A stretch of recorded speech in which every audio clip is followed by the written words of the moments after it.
তোমরা যারা allied health সায়েন্সের অপারেশন থিয়েটার টেকনোলজি কোর্সটি নিয়ে অ্যাডমিশন হতে চাইছো, তোমাদের জন্য আজকের ভিডিওটি আশা করি খুবই উপযোগী হতে পারে। তাই ভিডিওটি শেষ পর্যন্ত দেখো। আমাদের সাথে আজকের এই স্পেশাল পডকাস্টে রয়েছে মার্টেন্ট অধিকারী। মার্টেন্ট ক্যালকাটা ন্যাশনাল মেডিকেল কলেজ থেকে 2023 সালে operation theatre technology course pass out হয়েছে এবং এখন অ্যাপোলো মাল্টি স্পেশালিটি হসপিটালে as a operation theatre technologist কাজ করছেন। তো অনেক অনেক ওয়েলকাম মার্টেন্ট তোমাকে। থ্যাংক ইউ দাদা, আমাকে এইভাবে ওয়ার্ম ইনভাইটেশন করার জন্য। আমি 2023-এ স্টেট মেডিকেল ফ্যাকাল্টি থেকে ডিওটিতে পাস আউট হয়েছি। আচ্ছা। আমি ভেবেছিলাম যে আমি অন্য লাইনে যাব। আমি BSc mathematics honours pass out করি ক্যালকাটা ইউনিভার্সিটি থেকে 2016-তে। তারপর আমি নকরিতে একটা প্রোফাইল দিই। আহ, তখন সেখান থেকে আচ্ছা। আমাকে অ্যাপোলো ডাকে অ্যাজ এ নন টেক। আমি 2 বছর কাজ করি, কিন্তু নন টেক কাজ করার পরে আমার মনে হয় যে সমস্ত রিক্রুটমেন্ট গুলো আউট হচ্ছে, তখন দেখছি যে ডিপ্লোমা ইন অপারেশন থিয়েটার বা যে কোনো অ্যালাইড হেলথ সায়েন্সের কোর্স চাইছে। তো সেই আচ্ছা। পারফেক্ট থেকে আমার মনে হয়েছে যে ডিপ্লোমা করা উচিত। 2019 সালে আমি পরীক্ষা দিই, কিন্তু সেই সময় আমি পাই না। আচ্ছা। পাই না বলতে গভর্নমেন্ট মেডিকেল কলেজ পাই না, অন্য কলেজ পাই। আমি নিইনি। হুম। 2020 সালে আবার দিই, তখন আমি ক্যালকাটা ন্যাশনাল মেডিকেল কলেজে অ্যাডমিট হই। আচ্ছা, মানে তোমার জার্নিটা তাহলে বেশ দীর্ঘ জার্নি এই লাইনে। হ্যাঁ, দীর্ঘ জার্নি, একদম। আচ্ছা, তুমি তো রিয়েলিটিটা বুঝতে পেরেছো যে বাকি বাইরে কি হ্যাঁ, অবস্থা চলছে আর এই অ্যালাইড হেলথ সায়েন্সে এখন কি চলছে। আমি যখন বিএসসি ম্যাথামেটিক্স পাস আউট হই, তখন যে জবের জিনিসটা ছিল অ্যালাইড হেলথ সায়েন্স ছাড়া ভীষণ কঠিন ছিল। তো আমার মনে হয়েছিল সেইখান থেকে যদি হুম। আমি মেডিকেল ফিল্ডে কোনো কোর্স করি, সেখান থেকে আমার জব পাওয়াটা একটু সহজ হবে। হুম। তাই জন্য আমি অ্যালাইড হেলথ সায়েন্সের কোর্সটা বেছে নিই। তো তুমি যখন স্টেট মেডিকেল ফ্যাকাল্টির এন্ট্রান্স এক্সাম দিয়ে এই ডিপ্লোমা কোর্সে অ্যাডমিশন নিয়েছিলে, তো তোমাদের কি প্রথম দিন থেকে ডিউটিটা শুরু হয়ে গেছিল? না, একদমই না, ডিউটিটা শুরু হয়নি। হুম। প্রথমে আমরা ওটি ওরিয়েন্টেশনে ছিলাম। আচ্ছা। প্রায় 2 মাস মতো আমাদের ওটি ওরিয়েন্টেশন করতেই লেগেছে। হুম। কারণ আমাদের যেহেতু অপারেশন থিয়েটার ফিল্ডের কাজ, তো হুম। অপারেশন থিয়েটার ফিল্ডের তো অনেক রকম সেকশন আছে। হুম। জেনারেল ওটি, নিউরো ওটি, কার্ডিয়াক ওটি। আবার জেনারেল ওটির মধ্যে বিভিন্ন ভাগ আছে, যেমন আচ্ছা। নিউরোলজি ওটি, প্লাস্টিক সার্জারি ওটি, হুম। ল্যাপ্রোস্কোপিকের ভাগ আছে, ওপেন হুম। সার্জারির ভাগ আছে। সেইগুলো অরিয়েন্টেশন করতেই তো অনেক দিন চলে যায়। একদম। তাই জন্য আমাদের প্রথমে 1.5 থেকে 2 মাস অরিয়েন্টেশনেই গেছিল। হুম। তো তোমাদের এই অপারেশন থিয়েটার টেকনোলজি কোর্সে কি কি পড়াশোনা করতে হয়, কি কি বই পড়তে হয়? হ্যাঁ, ফার্স্ট ইয়ারে অবশ্যই বেসিক অ্যানাটমি ফিজিওলজি পড়তে হবে, হুম। সাথে বেসিক মাইক্রোবায়োলজি, প্যাথোলজি, এগুলো পড়তে হবে। এবং শেষে এবং ফার্স্ট ইয়ারে basic operation theatre techniques, anaesthesia techniques, এগুলো জানতে হবে। সেকেন্ড ইয়ারে sterilisation, disinfection, cleaning part, instrumentation, এগুলো জানতে হবে। এবং যে সার্জারির প্রসিডিওর গুলো আছে সেইগুলো জানতে হবে সেকেন্ড ইয়ার। যেমন ফার্স্ট ইয়ারে কমন সার্জারি গুলো থাকে, কিন্তু সেকেন্ড ইয়ারে সেখানে সার্জারি গুলো ভাগ হয়ে যায়। অর্থোর বিভিন্ন রকম সার্জারি চলে আসে, টিকেআর, পিএফএনএ, এই সার্জারি গুলো চলে আসে, বিভিন্ন ট্রমা কেস চলে আসে। এবং সেকেন্ড ইয়ারে যে সমস্ত কিহোল সার্জারি গুলো, ল্যাপ্রোস্কোপিক ওটি, সেগুলো চলে আসে। তো এরকম ভাবে স্পেশাল সার্জারি গুলো সেকেন্ড ইয়ারে চলে আসে। এমনি কলেজে স্যার ম্যাডামরা ক্লাস নেন, রেগুলারলি আমাদের ক্লাস নিত। যে হুম। সপ্তাহে 2 দিন ক্লাস হতো, এবং তারা এক একটা চ্যাপ্টার দিয়ে দিত। সেই চ্যাপ্টার অনুযায়ী তারা ক্লাস নিত। আর বাকি দিনগুলি প্র্যাকটিক্যাল কাজ, মানে ওটির ভেতরেই সমস্ত কাজ যেগুলো করানো হতো। কিছু ভাগ থাকতো। একটি উইকে অ্যানাস্থেসিয়া স্যাররা ক্লাস নিতেন, আর একটি উইকে সার্জারি স্যার ম্যাডামরা ক্লাস নিতেন। মানে তোমাদের ক্লাসটা খুব সুন্দরভাবে হতো। একদম খুব সুন্দরভাবে হুম। হতো। এবং ক্লাসে না এলে মনে হতো কি একটা মিস করে গেলাম, কারণ যেগুলি ওনারা পড়াতেন সেই রিলেটেডই প্রায় পরীক্ষায় আমি দেখেছি সেই রিলেটেডই কোশ্চেন আসতো, এবং ওটিতেও সেই রিলেটেডই কাজ হতো। তোমার প্র্যাকটিক্যালের সাথে এখানে নলেজের স্কিলটাও, এবং তোমার যে স্কিলটা, মেনলি এই ফিল্ডে স্কিলটা খুব ইম্পর্টেন্ট। এই স্কিলটা তুমি যত তাড়াতাড়ি ভালো ডেভেলপমেন্ট করতে পারবে, তত তাড়াতাড়ি তোমার ইমপ্রুভমেন্ট হবে, কেরিয়ার গ্রোথ হবে। একদম। তো অনেক স্টুডেন্ট এমন আছে যে অপারেশন দেখে ভয় পায়, ঠিক আছে? যারা এবার সদ্য এইচএস পাস আউট হয়েছে বা যাদের এই মেডিকেল ফিল্ড সম্পর্কে সেরকম একটা ধারণা নেই। আমার বলার কথা হচ্ছে যে যারা হসপিটাল বা এগুলো দেখে হুম। ভয় পায়, তো তারা ওই 2-3 মাস তাদের ওরিয়েন্টেশন করতেই সময় যায় আর কি। আচ্ছা। হয়তো দূর থেকে দেখে বা কি হচ্ছে সেটা হুম। দেখে।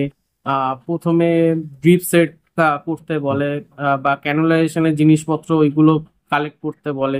তো আস্তে আস্তে দেখতে দেখতে হ্যাবিচুয়েট হয়ে যাবে, এটাতে ভয়ের কিছু নেই। আমার কলেজে তো অনেকটাই সময় দিয়েছে ওরিয়েন্টেশন করার জন্য। অনেকেই যারা হসপিটাল সেক্টর থেকে আসেনি, প্রথম দিন এসে তারা কি করবে, তাদেরকে তো কোনো কাজ বলে তারা পারবে না। তো তারা তাদেরকে ওরিয়েন্টেশন করিয়েছেন স্যার ম্যাডামরা খুবই ভালো ছিলেন। তো কারো 3 মাসে হয়েছে, কেউ ভয় পেত, তার একটু 4-5 মাসে হয়েছে এরকম। কারো যদি ইন্টেনশন থাকে যে আমি শিখবো, আমি জানবো, স্কিল হ্যাঁ, হ্যাঁ, ডেভেলপমেন্ট করবে, তাহলে সে হ্যাঁ, হ্যাঁ, নিশ্চয়ই একটা কিছু হ্যাঁ, করতে পারবে এবং সে শিখতে পারবে। একদম। তো এবার কথা বলি যে এই ওটি কোর্সের তোমাদের যে diploma operation theatre technology course রয়েছে, এই কোর্সের ফিউচার স্কোপ সম্পর্কে তুমি কি বলতে চাও? ফিউচার স্কোপ বলতে খুবই ভালো আছে। কারণ ওটি হুম। তো মানুষের কমবে না। আর হুম। আহ, বিভিন্ন সরকারি হসপিটালগুলোতে, যেটা সেন্ট্রাল গভর্নমেন্টের, প্রায় বছরে 3-4টে করে ফর্ম বেরোচ্ছে। এনসিআরই হচ্ছে, সেন্ট্রাল গভর্নমেন্টের বিভিন্ন রকম ফর্ম বেরোচ্ছে। যারা এই কোর্স করতে চাইছে, ভাবছে যে ফিউচার স্কোপ কি রয়েছে, অনেকেই ভাবছে যে ডিপ্লোমা করে কোনো লাভ হবে না, ডিপ্লোমা করলে সেন্ট্রাল গভর্নমেন্টের এক্সামে বসা যাবে না। না, না, না, একদম একদম হ্যাঁ। ভুল কথা। একটু হুম। ডিফারেন্স আছে। যে বিএসসি কোর্স করছে অপারেশন থিয়েটারের উপর, তার হয়তো ওই 200 বেডের 300 বেডের 1 বছর 2 বছরের এক্সপিরিয়েন্সটা হুম। লাগছে না। তার হয়তো শুধু বিএসসি অপারেশন থিয়েটার টেকনিক্স করলেই হচ্ছে। কিন্তু ডিপ্লোমা করলেও তার যদি 200 বেডের বা 300 বেডের হসপিটালে এক্সপিরিয়েন্স থাকে, সে একদমই এলিজিবল। অবশ্যই। এইভাবেই ফর্মটা ওরা বের করছে। একদমই। হয় বিএসসি অপারেশন থিয়েটার টেকনিক্সে bachelor degree, or diploma in operation theatre techniques with 200 or 300 bedded hospital. আচ্ছা। দেখো, আমার যতটুকু এক্সপিরিয়েন্স, আমি অনেকগুলো পরীক্ষারই ফর্ম ফিল আপ করেছি। তো ফর্ম ফিল আপ করতে গিয়ে দেখেছি হুম। ওরা ব্যাচেলার হুম। ডিগ্রিও চাইছে অপারেশন থিয়েটার টেকনিক্স এর উপর, বা ডিপ্লোমা ডিগ্রিও চাইছে। দুটোই ইকুইভ্যালেন্ট দেখা হচ্ছে পরীক্ষাতে। এবং তুমি কোনটা ডিগ্রিটা করে কোনটাতে স্কিল ডেভেলপমেন্ট তোমার বেশি হবে, তুমি যেটাতে স্কিল ডেভেলপমেন্ট বেশি করতে পারবে সেটাতেই হবে। এটাতে তোমার কোনো ডিফারেন্সিয়েট তো সেন্ট্রাল গভর্নমেন্টও করছে না। যে তুমি বিএসসি করেছো বলে তাই তোমার পে স্কেল আরো ভালো হবে, ডিপ্লোমা করেছো বলে কম হবে, সেরকম কিছু না। শুধু ডিপ্লোমার সাথে ওরা 200 বা 300 বেডেড হসপিটালে এক্সপিরিয়েন্স চাইছে, যেটা বিএসসি তে ওরা চাইছে না। তো দুটোর ক্ষেত্রেই তুমি এলিজিবল হবে। একদমই। তুমি ডিপ্লোমা করলেও এলিজিবল হবে, বিএসসি করলেও এলিজিবল তো হবে। যারা যারা এই অপারেশন থিয়েটার টেকনোলজি কোর্সে অ্যাডমিশন হতে চাইছে, তাদের জন্য তুমি কি বলতে চাও? 2025-এ অনেক এমন স্টুডেন্ট রয়েছে, আমাকে পার্সোনালি মেসেজ করেছে বা কেউ কমেন্ট করছে। দেখো, এখন যদি কেউ অপারেশন থিয়েটার টেকনিক্স করতে চায়, একদম কোর্সটা করতে পারে এবং চোখ বন্ধ করে করতে পারে। কারণ এর ফিউচার পার্সপেক্টিভ অনেক ভালো। কারণ যেভাবে রিক্রুটমেন্ট হচ্ছে, বছরে দুবার করে এইমস তো, সিআরই বছরে দুবার, একবার করে করছিল। নেবে। এই বছর তো দুবার, আগের বছর যেহেতু হয়নি, এই বছর ওরা দুবার সিআরই নিল। প্লাস বিভিন্ন হসপিটালে সেন্ট্রাল গভর্নমেন্টের রিক্রুটমেন্ট বেরোচ্ছে, এবং প্রাইভেট হসপিটালে এর পার্সপেক্টিভ অনেক বেড়ে গেছে। কারণ আগে যারা নন টেকি হিসাবে কাজ করতো, তাদেরকে আর সেইভাবে নিচ্ছে না। কারণ হসপিটালে যখন তুমি ইন্টারভিউ দিতে যাবে, একজন অ্যানাস্থেসিস্ট ইন্টারভিউ নেবে, সার্জারি ডাক্তার থাকবে, এবং তার সাথে এইচআর তোমার ইন্টারভিউ নেবে। তো তোমার যেখানে নলেজ বা স্কিল না থাকবে, তুমি সেখানে এলিজিবল হতে পারবে না। তো একদম যারা করতে চায়, একদম চলে এসো। ভালো হবে কোর্সটা করা। তুমি যতটা পারবে তুমি স্কিল ডেভেলপমেন্ট করো। এটা পুরোটাই ওটিটি স্কিলের উপর নির্ভর করে। কারণ আমাদের যেটা কাজ হয়ে থাকে, সেটা এক একটা ফিল্ডে জব ডেসক্রিপশন এক একটা হসপিটালে এক এক রকম হয়ে থাকে। কোনো হসপিটালে সার্জনকে অ্যাসিস্ট করতে হয়, কোনো হসপিটালে অ্যানাস্থেসিস কনসালটেন্ট অ্যানাস্থেসিস যে থাকে তাকে অ্যাসিস্ট করতে হয়। কোনো হসপিটালে সার্জারির সাথে সাথে আমাদের ইনস্ট্রুমেন্টেশন নিয়ে কাজ করতে হয়। তো তুমি যেইভাবে স্কিল ডেভেলপমেন্ট করতে পারবে সেটা তোমার পক্ষে ভালো হবে। এবং স্কিল ডেভেলপমেন্টের সবচেয়ে ভালো জায়গা হচ্ছে, যদি ওটিটির ক্ষেত্রে বলতে পারো, তো থিওরিটিক্যালি তোমাকে পড়তে হবে, প্লাস ওটির যে স্কিলগুলো থাকে, কারণ বিভিন্ন ওটির বিভিন্ন রকম স্কিল থাকে। আমি একটা উদাহরণ দিয়ে তোমাকে যদি বলতে পারি, হুম। ল্যাপ্রোস্কোপিক ওটি হচ্ছে দুটো ক্ষেত্রে, একটা হচ্ছে গল ব্লাডারে, একটা অ্যাপেন্ডিক্সের ক্ষেত্রে। সেই ক্ষেত্রে তোমার দু রকমের ওটিতে দু রকমের পেশেন্ট পজিশন হবে, প্লাস তোমার দু রকম ওরা পোর্ট করবে। তো সেই ক্ষেত্রে তুমি যদি আস্তে আস্তে তোমার স্কিলটা সেইভাবে দেখে স্যারেদের সাথে মিশে, স্যারেরা শেখাবে, সেইভাবে শিখে তোমরা যদি স্কিল ডেভেলপমেন্ট করতে পারো, অনেক বিভিন্ন রকম জায়গায় বিভিন্ন রকম স্কোপ আছে, এবং স্কোপ আস্তে আস্তে বাড়বে। এই অ্যালাইড হেলথ সায়েন্সের স্কোপ আস্তে আস্তে বাড়বে, কমবে না। তো অনেকেই এই ভিডিওর নিচে আবার কমেন্ট করবে যে অপারেশন থিয়েটার টেকনোলজি পড়ে কোনো কিছু হবে না, স্যাচুরেশন হয়ে গেছে। ঠিক আছে, এটা আমি জানি যে এই ভিডিওটা আপলোড করার পরে এই কমেন্টটা আসবে, তো তাদের জন্য তুমি কি মেসেজ দিতে চাও? তাদের জন্য মেসেজ দিতে চাই বলতে, তারা তো দেখ, একটা ফিল্ডে কাজ করতে গেলে 10টা লোক থাকে, সেখানে দুটো নেগেটিভ কমেন্ট আসবে, 8টা পজিটিভ কমেন্ট আসবে। একদমই। হুম। আমার পার্সপেক্টিভ বলে দুটো নেগেটিভ কমেন্ট কখনোই সোশ্যাল মেসেজ হতে পারে না। বেশিরভাগ লোকই নেগেটিভ কমেন্ট করে না, কারণ হুম। যারা জানে জিনিসটা কি, কিভাবে কাজ করতে হয়। স্যাচুরেটেড বলতে সেরকম স্যাচুরেটেড বিভিন্ন জায়গায় বিভিন্ন, এখন তো আমি আগের বছর দেখলাম যে জেনফাস ইউজি স্টেরিলাইজেশন অ্যান্ড ইনফেকশন কন্ট্রোলের মধ্যেও ওটিরই ওটা একটা পার্ট, হুম। সেখানেও একটা বিএসসি ডিগ্রি কোর্স ওরা লঞ্চ করেছে। তো যদি এটা স্যাচুরেটেড হয়ে থাকতো তাহলে এইভাবে তারা কোর্সও লঞ্চ করতো না, আর বিভিন্ন জায়গায় বিভিন্ন ছেলেমেয়েরা করতো না। এইখানে আমার একটা কলিগ, আমি বলছি, তিনি হুম। সে ডিপ্লোমা করে এখন গালফ কান্ট্রিতে কাজ করছে। তবে অবশ্য গালফ কান্ট্রিতে কাজ করতে গেলে ওদের ওখানকার কিছু এক্সামিনেশন দিতে হয়, সেটা পাস আউট করে গেলে গালফ কান্ট্রিতে প্লেন ডিপ্লোমা করেছে আমার মতোই, আমার আগের ব্যাচ হবে হয়তো। সে গালফ কান্ট্রিতে কাজ করছে, তো সেখানে পার্সপেক্টিভ যদি কমেই যেত, যদি স্যাচুরেটেডই হয়ে যেত, তাহলে কেউ পড়তো না, বা জায়গাটা এতটা ভাস্ট থাকতো না। আর যতটা জায়গাটা ভাস্ট আছে সেইখানে তোমার স্কিলটা, তোমাকে বারবার বলছি, এই জায়গাটার একটা স্কিল বড় জিনিস। স্কিল তুমি যত ভালো ডেভেলপমেন্ট করতে পারবে, একটা সার্জন সার্জারি করছে তাকে তুমি যত ভালো অ্যাসিস্ট করতে পারবে, তত তোমার লাভ আছে। তো তুমি তো এমসিআর এর জন্য হ্যাঁ, প্রিপারেশন নিচ্ছ। আমি এমসিআর এর জন্য আমি সেন্ট্রাল গভর্নমেন্টের জন্য প্রিপারেশন নিচ্ছি। হ্যাঁ। আমার ব্যাড লাক, আমি আগের এমসিআর দিয়েছিলাম, কিন্তু প্রায় 70%-এর উপর নাম্বার পেয়েও আমার এমসিআর মানে কোয়ালিফাই তো হয়েছিলাম, হুম। কিন্তু কাট অফে আসেনি। আচ্ছা।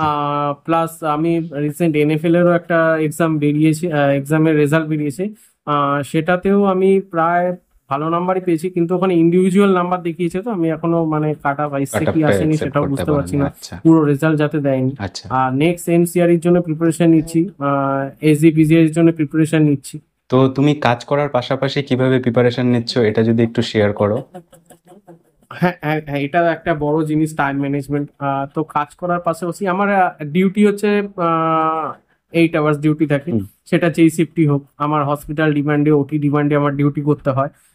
তো 8 আওয়ার্সের পাশাপাশি এখন তো আমাদের কাছে মোবাইল হয়ে গিয়ে বিভিন্ন রকম সুবিধা, আমরা ট্রাভেল করতে করতেও অনেক সময় পড়তে পারি, বা বাড়িতে এসেও 1-2 ঘন্টা রেস্ট নিয়ে বিভিন্ন রকম যে অ্যাক্টিভিটিস গুলো আছে সেইগুলো যদি একটু, দেখো পরীক্ষা তো সব সময় আসবে না, হুম। পরীক্ষায় বছরে 1-2বারই আসবে। তার প্রিপারেশনটা যদি আমি একটু, মানে বাকি অ্যাক্টিভিটিস গুলো আমি 8 মাস করলাম, 4 মাস করলাম না, সেই অ্যাক্টিভিটিস গুলো যদি 4 মাস না করে সময় বাঁচিয়ে পড়া যায়, তো আমার মনে হচ্ছে হবে। আমার মধ্যে তো সেই কনফিডেন্স আছে যে আমি পারবো। আচ্ছা। নিজেকে একটা চার্ট বানিয়ে নিতে হবে, আমি কখন কখন আর আগে যেমন আমাদের কোর সাবজেক্ট থেকেই প্রশ্ন আসতো খালি, তো অনেকটা ইজি ছিল। এখন প্রায় 40% আমাদের লজিক্যাল রিজনিং আসছে, ম্যাথমেটিক্যাল অ্যাপটিটিউড আসছে, তারপর জেনারেল ইংলিশ আসছে, জেনারেল নলেজ আসছে। এই জায়গাটা, এই 40 নাম্বার, 60% মোটামুটি সবাই 60%-এর মধ্যে 50% একটু ভালো করে পড়লেই 50%, 40%-এর উপরে তো পাওয়াই যাচ্ছে। হুম। একটু ভালো করে পড়লে 50%-এর উপরে পাওয়া যায় 60 থেকে, কিন্তু ওই 40-র জায়গাটাই আমাদের সিলেকশনের মানে মেন চাবিকাঠি। 40-র মধ্যে যদি আমি অন্তত মিনিমাম 25 থেকে 30 তুলে নিতে পারি, তাহলে সিলেকশন হবেই।